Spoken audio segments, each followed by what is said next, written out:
बिस्मिल्लाहिर्रहमानिर्रहीम। 9th class Punjab board.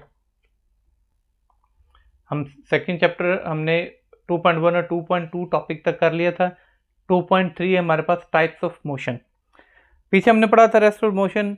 Rest क्या था? If a body does not changes its position with respect to its surrounding या फिर with respect to an observer, देखने वाले के लिहाज से या इर्द गिर्द के लिहाज से जगह तब्दील नहीं करती तो फिर वो रेस्ट में है।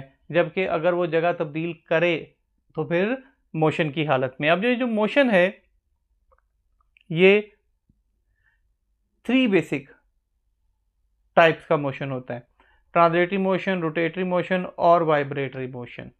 अब फर्स्ट देखें ट्रांसलेटरी मोशन। ट्रांसलेटरी मोशन किसे कहते हैं? The motion of a body in a straight line. ठीक है, यूनिफॉर्मली मूव करती है कोई बॉडी एक ही डायरेक्शन में। अब ये जो है वो मूव करते वक्त ये कर्व भी आ सकते हैं, यानी कि वो कहीं पर टर्न भी ले सकती है, ये सारी चीज़ें शामिल होती हैं, लेकिन रोटेट नहीं कर सकती, घूमेगी नहीं बॉडी।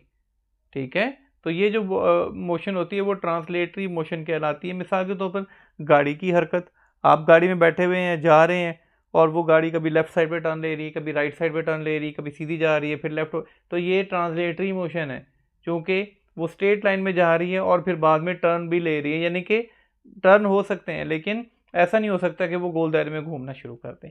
ये जो मोशन होती है ये ट्रांसलेटरी मोशन कहलाती है। देखें बुक में से कहते हैं if the motion of a body is such that every particle of a body moves uniformly in the same direction, कि हर एक उसका जो पार्टिकल है वो एक ही डायरेक्शन में स्ट्रेट लाइन में जिधर बॉडी जा रही है उधर मूव करेगा, तो ये जो है वो ट्रांसलेटरी मोशन कहलाती है। For example motion of a train, car, ये सारी ट्रांसलेटरी मोशन होती है। अब ट्रांसलेटरी मोशन की आगे सब टाइप्स आ जाती हैं। फर्स्ट वन देखें, इसमें से लीनियर मोशन। लीनियर मोशन किसे कहते हैं? लीनियर निकला है लाइन से, बिल्कुल स्ट्रेट लाइन से। तो अगर कोई बॉडी जो है वो बिल्कुल स्ट्रेट लाइन में सीधे जो है वो मूव करती है तो वो लीनियर मोशन कहलाती है। अब इसमें सबसे बेस्ट एग्जांपल जो लीनियर मोशन की है वो फ्री फॉल है। ठीक है, अगर आप ऊपर से कोई भी चीज़, छत से कोई पत्थर, कोई पेन वगैरह फेंकेंगे तो जैसे छोड़ेंगे तो बिल्कुल सीधा ज़मीन की तरफ आता है, तो ये लीनियर मोशन है। इसके अलावा एरोप्लेन्स भी बाज़ औक़ात ऐसा होता है कि वो बिल्कुल एक स्ट्रेट लाइन में कई कई किलोमीटर तक जो है वो चलते हैं बगैर कहीं टर्न और बिल्कुल स्ट्रेट लाइन में, तो ये भी एक लीनियर मोशन हो सकता है। जो भी बॉडी बिल्कुल स्ट्रेट लाइन में मूव करेगी वो लीनियर मोशन है। रैंडम, रैंडम कहते हैं इर्रेगुलर या बेतरतीब। ठीक है, कोई स्पेसिफिक उसकी तरतीब नहीं होगी, बेतरतीब इर्रेगुलर तरीके से मूव करेगी। मिसाल के तौर पे मोशन ऑफ अ बटरफ्लाई, जब तितली को उड़ते हुए देखें तो बड़ी बेतरतीब से कभी कहीं लेफ्ट राइट उल्टे सीधे कहीं ना कहीं जो है ना वो मूव करती रहती है, तो ये रैंडम मोशन है। अब जैसा कि ये देखें बेतरतीब, पहले इधर चले गए, इधर से इधर आ गए, इधर से इधर आ गए, इधर इर्रेगुलर किसी भी डायरेक्शन में ऊपर नीचे जो है वो मूव कर दे बॉडी, तो वो रैंडम मोशन कहलाती है।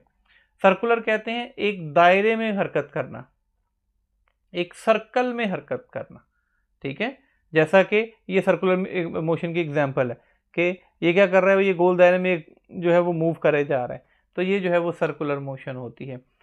रोटेटरी, रोटेटरी मोशन कहते हैं ऐसा मोशन जो कि एक एक्सिस के अराउंड हो, एक गोल एक्सिस। अब ये फैन की जो मोशन है ये रोटेटरी है, क्योंकि यहाँ से ये हैंग कर रहा है और इसके गिर्द गोल दायरे में जो है वो घूम रहा है, तो ये जो होती है ये रोटेटरी मोशन कहलाती है। Next one is vibratory motion. Vibratory कहते हैं to and fro motion of a body at its mean position. To and fro मतलब एक फिक्स, दो फिक्स पॉइंट होंगे, एक लेट्स सपोज कि आपके पास ए फिक्स पॉइंट है, दूसरा बी फिक्स पॉइंट है। अगर कोई बॉडी ए और बी फिक्स पॉइंट के दरमियान बार बार आगे पीछे मूव करती रहती है तो ये जो होती है ये वाइब्रेटरी मोशन कहलाती है। मिसाल के तौर पे मोशन ऑफ स्विंग, जब ये बच्चा झूला ले रहे होते हैं तो झूला लेते वक्त इसको आगे पीछे ऐसे आगे पीछे मूव करते हैं, तो ये स्विंग की जो मोशन होती है ये वाइब्रेटरी मोशन होती है। नेक्स्ट देखें डिस्टेंस एंड डिस्प्लेसमेंट। डिस्टेंस कहते हैं the difference between two points. ठीक है, असल में दो जो पॉइंट्स हैं उसके दरमियान में जो भी फर्क होगा वो डिस्टेंस होगा। ये बेसिकली एक्चुअल लेंथ होती है, किसी भी रास्ते की एक्चुअल लेंथ। फॉर एग्जांपल आप घर से स्कूल जाते हैं, तो घर से स्कूल जाते वक्त आप सीधे जाते हैं, किसी गली में टर्न लेते हैं, लेफ़्ट लेते हैं, राइट लेते हैं, मेन रोड पे जाते हैं वापस, तो आपका ये डिस्टेंस कहलाएगा, क्योंकि आप जो है वो ये एक्चुअल पाथ है, लेफ़्ट राइट से होके आप उसमें से जाएंगे, तो ये जो है ये डिस्टेंस है। ये basically length of actual path, असल जो है वो रास्ता। आप सपोज करें दो पॉइंट्स हैं, एक ए है और एक बी है। अब ए से बी तक जाने के कई रास्ते हैं, आप यहाँ से यहाँ भी जा सकते हैं, यहाँ से यहाँ भी जा सकते हैं, ऊपर से घूम के आप अपने स्कूल में जो है ना वो जा रहे हैं। लेकिन ए से बी ये इसका डिस्टेंस है जो कि एक्चुअल लेंथ है, चाहे यहाँ से गए हैं, चाहे यहाँ से गए हैं, चाहे घूम के गलियों में से होके गए हैं, तो ये डिस्टेंस है। The difference between actual length जो है ये डिस्टेंस कहलाती है। जबकि डिस्प्लेसमेंट कहते हैं शॉर्टेस्ट डिस्टेंस। देखें एक सीधा रास्ता भी है, बिल्कुल सीधा छोटा छोटा, ये स्ट्रेट शॉर्टेस्ट, जो सबसे छोटा रास्ता होगा, शॉर्टेस्ट पाथ, ये डिस्प्लेसमेंट कहलाता है। सो डिस्प्लेसमेंट की डेफिनेशन क्या है? The shortest distance between two points, दो पॉइंट्स के दरमियान सबसे कम फासला जो होगा वो डिस्प्लेसमेंट कहलाएगा, और जो एक्चुअल होगा वो डिस्टेंस कहलाएगा। अब इसमें डिस्टेंस जो है ये एक स्केलर क्वांटिटी है, जबकि डिस्प्लेसमेंट एक वेक्टर क्वांटिटी होती है। आपकी बुक में देखें ये डायग्राम गिवन है, ए और बी, गाड़ी जा रही है ए से बी तक, ये अब इस तरीके से ये होके जाएगी, तो ये डिस्टेंस है। ये देखें, इसको एस से डिनोट करते हैं, ये एक स्केलर क्वांटिटी है। जबकि एक रास्ता बिल्कुल सीधा ए से बी की तरफ भी जा रहा है, ये सबसे छोटे से छोटा, ये गाड़ी तो यहाँ से होके जाएगी, ये सबसे छोटा है जो स्ट्रेट जा रहा है, शॉर्टेस्ट डिस्टेंस है, इसको डिस्प्लेसमेंट कहते हैं, इसे डी से डिनोट किया जाता है। और ये एक वेक्टर क्वांटिटी है जो कि हमेशा ये शॉर्टेस्ट वे से जाएगा।